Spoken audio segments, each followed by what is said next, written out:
দীর্ঘদিনের অপেক্ষার অবসান ঘটিয়ে অবশেষে শুটিংয়ে যাচ্ছে অপু বিশ্বাসের নতুন সিনেমা শিকার। শুরুতে ওয়েব ফিল্ম হিসেবে পরিকল্পনা থাকলেও গল্প, বাজেট ও নির্মাণের পরিসর বিবেচনায় এটিকে বড় পর্দার সিনেমা হিসেবে নির্মাণের সিদ্ধান্ত নিয়েছেন নির্মাতারা। চলতি মাস থেকেই শুরু হচ্ছে দৃশ্য ধারণ। সিনেমাটির বড় অংশের শুটিং হবে নেপালে। এ মাসের মাঝামাঝি সময়ে পুরো টিম সেখানে উড়াল দেবে। ইতোমধ্যেই সিনেমার গানগুলোর রেকর্ডিং সম্পন্ন হয়েছে। ইমরান মাহমুদুল ও ন্যান্সির কণ্ঠে একটি রোমান্টিক গান এবং আরেকটি আবেগঘন গানের কাজও শেষ পর্যায়ে রয়েছে।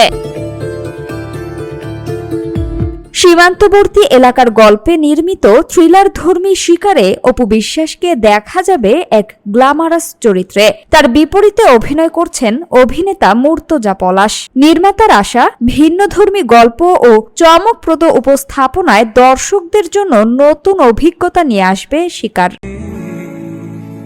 সামিয়া সুলতানা, ঢাকা ওয়াচ।